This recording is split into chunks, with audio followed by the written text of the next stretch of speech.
नमस्कार, आप देख रहे हैं न्यूज 69 चैनल और मैं हूं आपके साथ अंकिता। चलिए रुक करते हैं खबरों की ओर। भोपाल नगर निगम नेता प्रतिपक्ष और उनके पति आसिफ जकी के साथ मारपीट की घटना में नई बात सामने आई है। मुख्य सड़क पर बने मकान के कारण लगातार पुलिसकर्मी को धमका रहा था आसिफ जकी। पुलिसकर्मी महबूब की पत्नी ने श्यामला हिल्स थाने को सौंपी सीडी और आसिफ जकी के वीडियो में आसिफ जकी एसआई महमूद को दे रहा धमकी।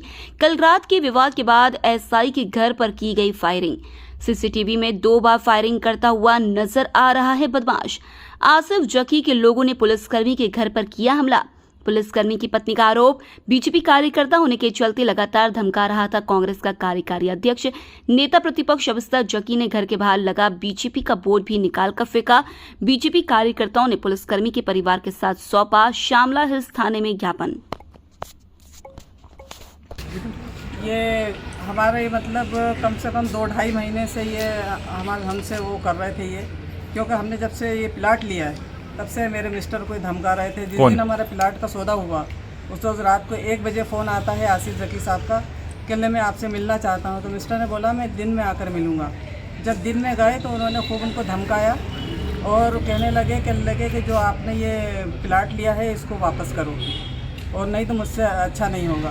तो मैंने कहा आपने नहीं लिया तो मैंने ले लिया, मुझे दिया मैंने ख़रीद लिया, आपने नहीं लिया तो कहने लगे नहीं है, अगर आप ये प्लाट लेंगे तो इससे बहुत बुरा होगा। मैं आपके लिए और आपके बच्चों के लिए बहुत बुरा होगा। इसकी दुश्मनी शुरू और ये सारी चीज़ें उसमें मेरे पास में रिकॉर्डिंग है इसकी आसिफ जकी साहब की। रात में ये हुआ था कि ये जो हमारा जो प्लाट है दुकान है उसके सामने ये काफ़ी टाइम से गाड़ियाँ लगा रहे थे और ज़्यादातर उस प्लाट का ये मसला है, कोई पार्किंग का इतना नहीं था। ये तो फिर बाद में ये गाड़ियाँ लगाने लगे और ख़ास तौर से जो मेरे बेटे ने बीजेपी ज्वाइन की है तब से उसके ज़्यादा दुश्मन हो गए और जो ऑफिस था उसके सामने गाड़ी लगाते थे। इन्होंने मेरे बेटे ने नो पार्किंग का बोर्ड लगाया तो उस बोर्ड को लाकर इन्होंने फेंक दिया और यहाँ लाकर रख दिया थाने में। तो मेरे बेटे ने पूछा कि ऐसा आपने क्यों किया, तो कहने लगे मैं वैसे ही करूँगी, आज तो मैंने उठा के यहाँ रखा है, कल को मैं इसको तोड़ दूँगी। और हमारा बीजेपी का एक बोर्ड लगा था वो भी उठा के इन्होंने तोड़ के पीछे फेंक दिया। बस उसी को लेकर ये बात होने लगी। फिर उसके बाद में हमारा समझौता जैसा हो गया। हम लोग जब यहाँ से जाने लगे तो आसिफ जकी साहब यहाँ गेट पे मिले। इन्होंने मेरे को पीछे से दो हाथ मेरे मारे और उसके बाद में इन्होंने शबिस्ता जकी ने मेरे कपड़े आगे से पकड़ लिए और आसिफ जकी ने पीछे से 2 हाथ मारे। बस ये मेरे बेटे ने देखा, मुझे आ गया था चक्कर। फिर मुझे उसके बाद में नहीं मालूम क्या हुआ।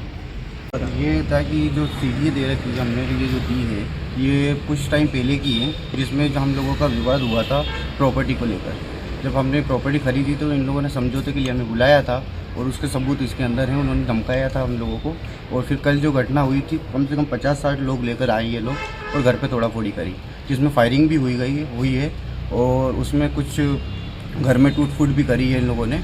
और बाद में घटनास्थल के बाद से कुछ लोग आके फायरिंग के जो कारतूस थे वो भी ढूंढने के लिए आए। उसके फुटेज हमारे पास हैं, वो भी घर के सीडी में उसमें कैमरे में वो भी थाने में दे रहे हैं। वो भी थाने में दे रहे हैं। कमिश्नर साहब को भी इसका आवेदन दिया है और सीडी भी हम लोगों को दे रहे हैं और यहाँ पर भी हमने आवेदन दिया है। नितिन परिहार। अभी हाल ही में जो नगर निगम के चुनाव संपन्न हुए थे, मैं भारतीय जनता पार्टी की ओर से इस वार्ड क्रमांक 24 का प्रत्याशी था। ये जो महमूद भाई का परिवार है ये मेरे संपर्क में तभी आया था।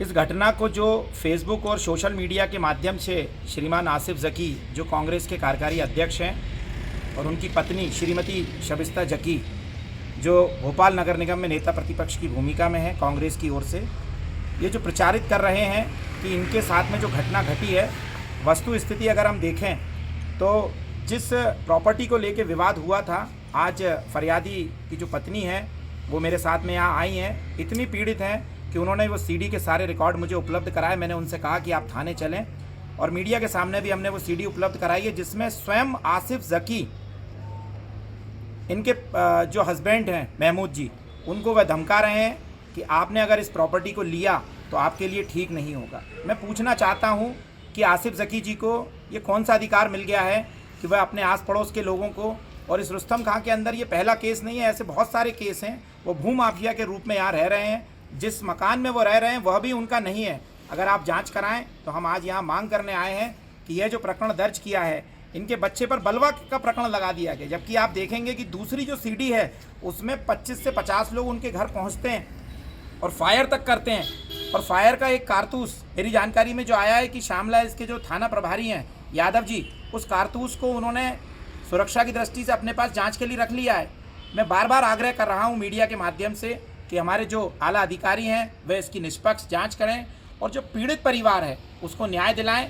हम किसी भी हिंसा के ना समर्थक थे ना हैं और आगे रहेंगे, लेकिन इस परिवार के साथ जो अन्याय आसिफ जकी और उनकी श्रीमती पत्नी शबिस्ता जकी के माध्यम से किया जा रहा है वह न्याय संगत नहीं है। इसकी जांच होनी चाहिए और हम लोग इसका विरोध करते हैं। आगे भी अगर हमें इसके लिए रोडों पर उतरना होगा तो हम इस पीड़ित परिवार के साथ में खड़े हैं और निरंतर खड़े रहेंगे। इसी तरह की और खबरें देखने के लिए बने रहे हमारे साथ, देखते रहिए न्यूज़ 69 चैनल। जब तक के लिए धन्यवाद।